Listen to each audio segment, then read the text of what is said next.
एक बार फिर से लाइव आ चुका हूँ साथियों, और उम्मीद करते हैं कि आप सभी लोग देख रहे होंगे। जुड़ जाइए और शेयर करते रहिए। एक महत्वपूर्ण मुद्दे पर फिर से चर्चा करने जा रहे हैं, क्योंकि आपने देखा था कि ललितपुर सिंगरौली रेल लाइन भू अर्जन प्रक्रिया को लेकर के जब मैंने आवाज़ उठाया था, इसके बाद रेलवे ने जिला प्रशासन को जांच के आदेश दिए थे और जिला प्रशासन लगातार उपेक्षा कर रहा था उस रेलवे के आदेश को। लेकिन बाद में अंततः प्रशासन ने भी जवाब दे दिया और तमाम ऐसी चीज़ें हैं जो कि भुगतान करने की तब बात हुई थी जब पूरी तरीके से जांच हो जाए, ऐसी बात हुई थी। एपीएमडीसी का भी मामला हम लगातार उठा रहे हैं कि एपीएमडीसी में किस प्रकार से लगातार स्थानीय लोगों को नज़रअंदाज हुआ है।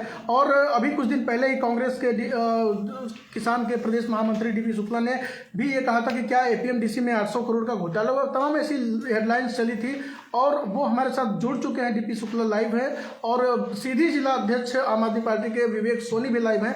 दोनों लोगों से देवसर से मैं इस समय बात कर रहा हूं। आप तस्वीर को शेयर करिएगा कि कितना महत्वपूर्ण मुद्दा है भू अर्जन प्रक्रिया में, किस प्रकार से, जैसा कि आरोप भी है कि माफियाओं का बड़बोलापन चल रहा है। यहाँ पर माफिया लगातार कब्जा करके रखे हैं, लोगों को हक नहीं मिल रहा है उनका।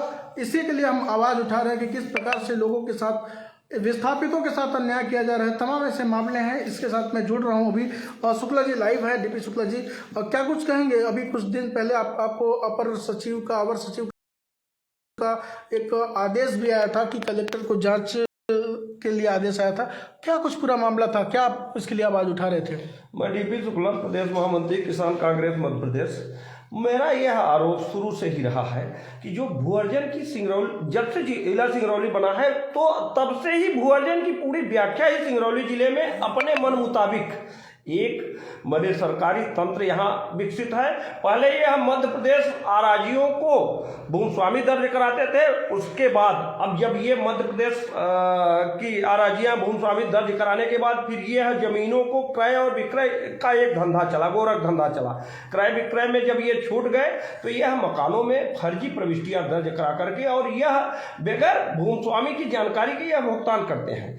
इसमें तत्कालीन कलेक्टर महोदय या फिर पूर्व कलेक्टर महोदयों का कोई दोष नहीं है, क्योंकि वह 1 साल 6 महीने 2 साल के लिए आते हैं और वह उस बात को संज्ञान में उनके नहीं आ पाता। क्योंकि हम पूर्व कलेक्टर महोदयों से फोन पर बात किए और जा करके स्वयं मिल करके अभी भोपाल मिला और उन्होंने सारी वस्तुस्थिति के संबंध में हमसे अवगत कराया और हमसे बताया कि हम उस वस्तुस्थिति को समझ नहीं पाए।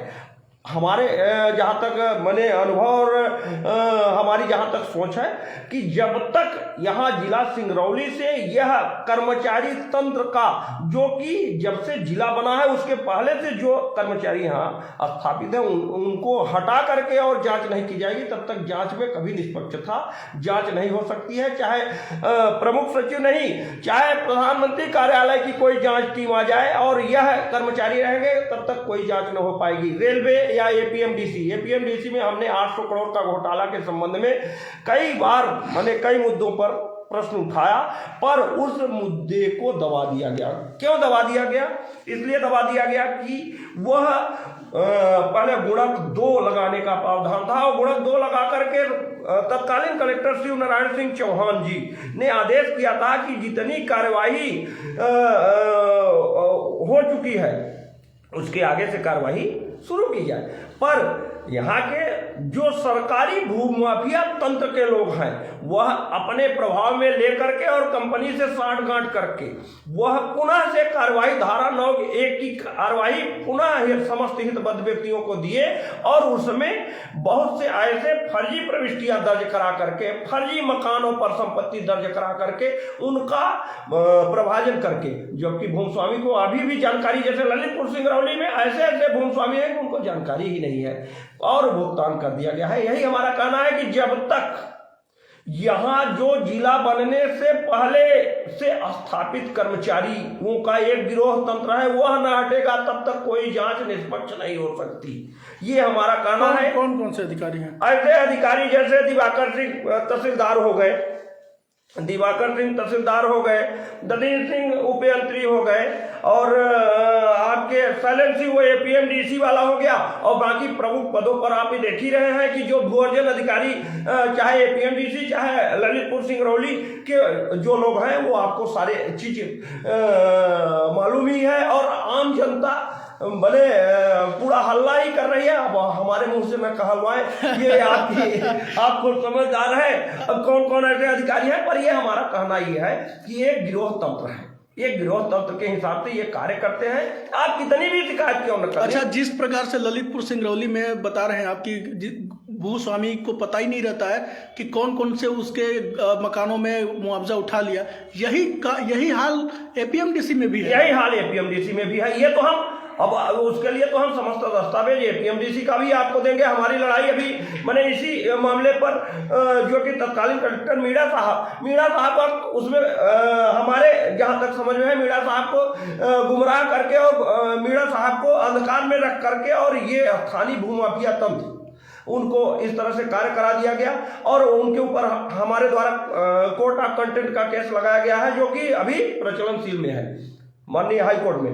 पर ये हमारा जहां तक अनुभव कह रहा है कि जब तक यह पे जिला बनने के पहले से जो कर्मचारी तंत्र बैठा हुआ है तब तक किसी प्रकार की जांच न होगी और यह इनके ऊपर कभी अंकुश नहीं लग सकती। चाहे प्रमुख सचिव नहीं, रेलवे का इतने पत्र जारी हुए, प्रमुख सचिव के पत्र जारी हुए, पता नहीं कितने विभागों के, और हम तो अब यहाँ से लड़ाई को एंड करने के भी मूड में हो गए हैं कि कार्रवाइयाँ नहीं हो सकती और कार्रवाई न होगी और आपको ये कल्पना होगी हमारे ऊपर तो फर्जी मुकदमे लगवाए गए हैं और हमको इतना तक धमकियां मिल रही है, डायरेक्ट तो नहीं धमकियां मिल रही है, हमको तो यहाँ तक धमकियां मिल रही है कि आपका जान मरवा देंगे, आपके ऊपर फर्जी मुकदमा लगवाएंगे। हमारे पास तो बहुत सारी रिकॉर्डिंगें हैं, हम तो न्यायालय में प्रस्तुत भी करेंगे इसके संबंध में।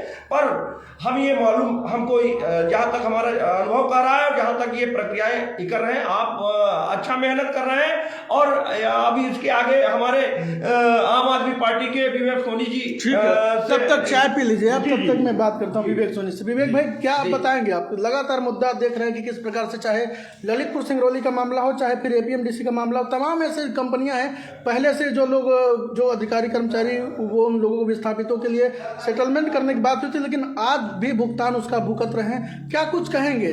देखिए, पहले तो मैं आपको धन्यवाद देना चाहता हूं और आप लगातार जो सिंगरौली जिले में नहीं पूरे प्रदेश में एक पत्रकारिता के क्षेत्र में एक नया स्थान बनाने के लिए आप जो अपने लगन और ईमानदारी से कार्य करते हैं उसके लिए मैं पहले धन्यवाद देना चाहता हूं।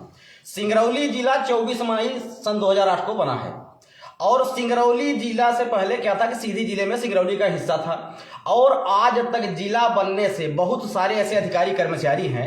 हाल ही में भी पंचायत चुनाव के मद्देनजर आचार संहिता लगाई गई थी और आचार संहिता में एक पत्र जारी हुआ था कि जो भी व्यक्ति मतलब 3 साल से कोई भी सचिव या प्रमुख सचिव सहायक सचिव जिस क्षेत्र में है वो लगातार 3 वर्ष से है तो उस जगह पे नहीं रह सकता है। लेकिन सिंगरौली जिले की मैं बात बताता हूं कि मध्य प्रदेश में जो भारतीय जनता पार्टी की सरकार है और माफियाओं पे कार्यवाही करने की बात करती है, इस तरह से मैं उस आचार संहिता के मद्देनजर ट्रांसफर हुआ था, लेकिन 60 गांठ कलेक्टर और जिला पंचायत सीओ से करा करके लोगों ने अपना ट्रांसफर कैंसिल कराया, रोकवा करके लगातार जब से नौकरी किए हैं उसी क्षेत्र में कार्यरत हैं। और ये जो भ्रष्टाचार का खेल है यहाँ पे क्या है, ये गिरोह चलता है। अभी पहले 4 लाइन में नेशनल हाईवे 44 बना, उसमें लोगों ने शासन को काफी चूना लगाया, रोड के किनारे घर बनाओ, घर बना के मुआवजा लो, एक यहाँ गिरोह चलता है। और उसके बाद से सिंगरौली से ललितपुर जो रेल लाइन है, तो रेल लाइन में क्या है कि अधिकारी कर्मचारियों की मिली भगत से आज तक रेलवे में घर बन रहे हैं। रेलवे का जो नंबर है बीच का, आगे पीछे का हिस्सा जो जमीन का खसरा नंबर है उसको फंसा करके बीच का हिस्सा उसमें से नंबर छोड़ के और अधिकारी कर्मचारी अपने नाम, अपने लड़के के नाम, अपने रिश्तेदारों के नाम उसमें क्या करते हैं कि जमीन लेके नामांतरण करा के घर बनवाए हैं केवल मुआवजा के लिए। तो जब तक यहाँ पे जो तंत्र है तब तक भ्रष्ट रहेगा, जब तक कि यहाँ पे जो पूर्व से केवल एक मतलब क्या है कि कोरम पूर्ति के लिए एक छोटे कर्मचारियों पे कार्यवाही की जाती है। लेकिन चाहे यहाँ पे तहसीलदार रैंक के अधिकारी कर्मचारी हो या उपखंड अधिकारी हो, एसडीएम हो, जो लगातार यहाँ सिंगरौली में हर जगह से घूम फिर के सिंगरौली की मलाई खाने के लिए लगातार आप देखते होंगे कि यहाँ जो सिंगरौली में अधिकारी कर्मचारी आते हैं तो कहीं भी स्थानांतरण होगा तो वहां से स्थानांतरण कैंसिल करा के सिंगरौली में भ्रष्टाचार करने के लिए आते हैं। तो मैंने अभी एक पत्र ही लिखा था, हाल ही में आपको भी भेजा था, मैंने प्रमुख सचिव और मध्य प्रदेश के मुखिया शिवराज सिंह चौहान को पत्र लिखा था। उसमें मेरा यही था कि जो वर्तमान में एक कोई भी अधिकारी कर्मचारी है लगातार 3 वर्षों से या फिर नियुक्ति स्थापना दिनांक से एक ही जगह पे जमा हुआ है, तो उसको जिले से स्थानांतरण किया जाए, चाहे शिक्षा विभाग हो, चाहे जनपद पंचायत हो, जिला पंचायत हो। तो यदि जब तक भ्रष्टाचार खत्म तभी होगा जब फिर अधिकारी और कर्मचारियों का यहाँ से ट्रांसफर होगा। और जो इनका जो बना हुआ है भ्रष्टाचार करने का जड़ लगातार जमे हुए हैं और शासन का खजाना खाली हो जा रहा है। आप इसकी रेलवे की मैं अभी बात किया हूं राज्यसभा सांसद संजय सिंह से, इसका मैं राज्यसभा में मुद्दा उठवाऊंगा। अभी रेत का जो खेल सिंगरौली में चल रहा था उसके लिए भी मैंने धरना प्रदर्शन किया था और लिखित आश्वासन, झूठा लिखित आश्वासन दिया। तंत्र बिल्कुल भ्रष्ट है, पूरा तंत्र बिका हुआ है। 7 दिन का नायब तहसीलदार उपखंड प्रतिनिधि ने लिखित आश्वासन दिया था कि आपकी सभी बिंदुओं का बिंदुवार निराकरण हो जाएगा 1 सप्ताह के अंदर, लेकिन कोई भी निराकरण नहीं हुआ। तो मैं बताना चाहता हूं आपके इस लाइव के माध्यम से कि मैं जो जनता का मुद्दा है तो उसको उठाने के लिए यहाँ पे माफियाओं के द्वारा बार बार धमकी दिया जाता है। अब मैं जब प्रदर्शन किया था तो वहाँ पे आए भी थे आप, वहाँ पे किसी भी प्रकार से कोई सुरक्षा व्यवस्था मुहैया नहीं कराई गई थी शासन प्रशासन के द्वारा। मैंने उपखंड अधिकारी को लिखित पत्र दिया था, थाने में जाके दिया था, लेकिन इसको नजरअंदाज करते हैं। केवल सत्ता के बलबूते यहाँ पे जो अधिकारी कर्मचारी हैं सत्ता की दलाली खा के बैठे हुए हैं। तो मेरा यही निवेदन है कि यदि प्रदेश के मामा वाकई में बच्चों के मामा हैं तो सिंगरौली जिले और सीधी जिले में जो अधिकारी और कर्मचारी नियुक्ति दिनांक से ही जमे हुए हैं तो उनका जिले से बाहर स्थानांतरण हो। और जो यहाँ पे जो कंपनी स्थापित हो रही है, यहाँ पे कांग्रेस की सरकार थी, उसमें कमलनाथ जी ने भी कहा था, शिवराज सिंह जी ने भी आश्वासन दिया है कि 70% सिंगरौली वालों को रोजगार मिले, तो यहाँ के लोगों को रोजगार मिले। यही मेरी आपके चैनल के माध्यम से निवेदन है। ठीक है, और क्या कुछ कहेंगे आप बताएं। अब हमारा तो ये कहना है, देखिए आप लोगों ने लगातार ललितपुर सिंगरौली रेल लाइन को लेकर के मुद्दा उठाया था, उसके बाद क्या कुछ काम हुए? नहीं, रेलवे ने तो मैंने अपने तरफ से सारी प्रक्रियाएं अधिवक्ता महोदय वाईपी तिवारी के पत्र नोटिस के बाद इतना मैंने पारदर्शी तरीके से जवाब मांगा और जवाब को मैंने जिला प्रशासन को गुमराह करते हुए, माननीय कलेक्टर महोदय को गुमराह करते हुए ऐसे आदेश जारी करा दिए गए कि जो कि मैंने जांच करने की अधिकारिता ही नहीं है, ऐसे ऐसे आदेश जारी करा दिए जा रहे हैं कि जो कि मैंने अधिकारिता नहीं है। तो अब ये जैसे न्याय की आशा करना एक कोरी कल्पना है हमारे हिसाब से, क्योंकि अगर मैंने फील्ड पर नहीं देख पा रहे हैं।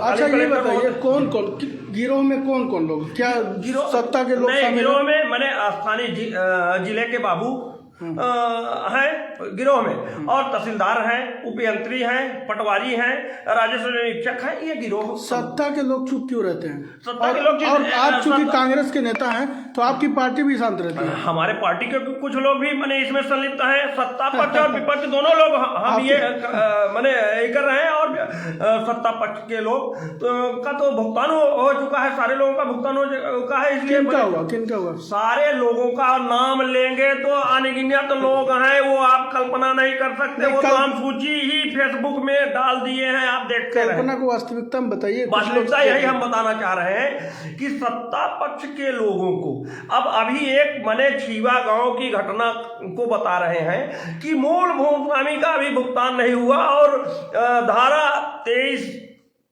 में अपना अवार्ड में नाम जुड़ा करके भुगतान ले लिया। कौन? दधीर सिंह जी और कौन? तो ये हमारा ये एक कहना है कि भले यहाँ पे न्याय की आस लगाना एक बेईमानी होगी हमारे हिसाब से। हालांकि कुछ तत्कालीन फिर आप लड़ाई लड़ रहे हैं, फिर क्या के लिए लड़ाई लड़ रहे हैं कि जनता को जागृत करने के लिए, बाकी न्याय की आशा नहीं है। जनता को जागृत करने के लिए एक जन आंदोलन जब तक नहीं होगा तब तक न्याय नहीं मिलेगी। चाहे एपीएमडीसी हो, चाहे टीएचडीसी हो, चाहे ललितपुर सिंगरौली हो, चाहे एनएच हो, चाहे सरई बाईपास हो, चाहे सहुआर माने वो हो, जिस वाले भू-अर्जन में आप देखेंगे यहाँ पे एक भू-अर्जन का एक तंत्र ही विकसित है। सिंगरौली जिले में नई कंपनियां आने के लिए होड़ लाइन लगी हुई है, समझ रहे हैं ना आप जी। लेकिन पुराने जो जितने भी कंपनी हैं, सरकार कहती है कि उद्योग लग जाएगा तो रोजगार हो जाएगा, विकास हो जाएगा, बहुत सारे दावे करते हैं, लेकिन किस प्रकार से आप देख रहे हैं एपीएमडीसी में आज भी आंदोलन चल रहा है। खदान के अंदर लोगों का घर है, बावजूद अभी तक उनका समाधान नहीं। कंपनियां, अब आप जो अभी प्रश्न किए कि सिंगरौली जिले में नई नई कंपनियां आने के लिए होड़ लगी हुई, होड़ क्यों न लगी ये बताएं कि यहाँ एपीएमडीसी का छोटा सा उदाहरण देख ले कि जब 800 करोड़ का कंपनी को फायदा हो रहा है तो एक दो बने अधिकारियों को दे दिए 1 करोड़ 50 लाख दे दिए, उनका 800 करोड़ का फायदा हो रहा है, 1 करोड़ 2 करोड़ देने में 800 करोड़ का फायदा हो रहा है, तो होड़ क्यों नहीं लगे सिंगरौली में? सिंगरौली को माने ये सिंगापुर नहीं पाकिस्तान बनाया जा रहा है, ये हमारा कहना है। सिंगरौली एक न एक दिन पाकिस्तान बन के रहेगा, ये आप देख के चलिएगा। जिस हिसाब से ये प्रक्रियाएं यहाँ के स्थानीय प्रशासन और जनप्रतिनिधि जो सत्ता पक्ष में बैठे हुए हैं उनके द्वारा अगर बने प्रक्रियाओं को अगर संज्ञान में न लिया जाएगा तो ये पाकिस्तान बन के रहेगा। जिस हिसाब से ये प्रक्रियाएं हो रही है और जनता की बातों को सुना नहीं जा रहा है, जनता की बातों को अनदेखी किया जा रहा है और जो बात उठाता है उसके ऊपर फर्जी मुकदमाएं लगवाई जाती है, उसको प्रताड़ित किया जाता है, घर घेरवाया जाता है, तरह तरह की यातनाएं दी जाती है। अगर इस तरह से प्रक्रियाएं होगी तो सिंगरौली सिंगापुर के स्थान पे सिंगरौली पाकिस्तान बनेगा। ये आगे चल के भविष्य की हम कल्पना कर रहे हैं कि किस तरफ सिंगरौली जा किस तरफ रहा है। आगे आप किस तरह की लड़ाई लड़ेंगे? आखिरी कमेंट। आगे हमारी लड़ाई न्यायालय के प्रक्रियाओं के तहत हमारी लड़ाई माननीय सुप्रीम कोर्ट के वरिष्ठ अधिवक्ता तनखा जी से मुलाकात हुई है और तनखा जी ने अपना संदेश माननीय तत्कालीन कलेक्टर महोदय को देने के लिए बोला था और हमने तत्कालीन कलेक्टर महोदय से मिल करके और उनका संदेश दिया है कि इस पद की गरिमा को बचाया जाएगा। अगर पद की गरिमा को बचाया न जाएगा तो एक जिले में नहीं पूरे देश में अराजकता का माहौल फैलेगा। वो हमने उनसे निवेदन किया और उन्होंने बड़े संजीदा होकर के और हमारे बातों को सुना और उसको बड़े गंभीरता से होकर के और उस पर कार्रवाई भी करना शुरू कर दिए हैं जैसा हमें पता चला है। और हमें आशा और विश्वास है कि माननीय कलेक्टर महोदय इस पे बड़े संजीदा और न्यायप्रिय बने निर्णय लेंगे। क्या लिखे अवर सचिव के पत्र में क्या लिखा गया था? अपर सचिव के पत्र में 2019 में लिखा गया था और यही जो सरकारी भूमाफिया तंत्र है उसे दबा दिया गया था। कलेक्टर महोदय के पास तक वो पहुंचा ही नहीं था पत्र, तो कलेक्टर महोदय ने उसको बोले हैं कि हम उसको संज्ञान में लेंगे और उसकी जांच कराएंगे, जांच करा करके हम कार्रवाई करेंगे। वही बात नहीं, बहुत सारे मुद्दों पर हमारी और कलेक्टर महोदय से बात हुई। कलेक्टर महोदय ने बोला है कि हम सारे मुद्दे पर मैंने कार्रवाई कराएंगे और हमें आशा और विश्वास भी है कि कलेक्टर महोदय तक सारी बातें पहले पहुंच ही नहीं पाती थी। कलेक्टर महोदय मैंने जिस हिसाब से प्रक्रियाओं को मैंने अब आगे प्रक्रियाओं को करेंगे, हमें विश्वास है कि मैंने लोगों को न्याय मिलेगी। ठीक है, ठीक जी। तो सुना आपने कि किस प्रकार से स्थानीय मुद्दों पर चर्चा हो रही है कि एक जन आंदोलन की ज़रूरत है और दूसरी बात है कि जब तक के पुराने कर्मचारी अधिकारी यहाँ से ट्रांसफ़र नहीं कर दिए जाते तब तक सिंगरौली में विकास या फिर सिंगरौली को बदलने की कोई उम्मीद ना करे।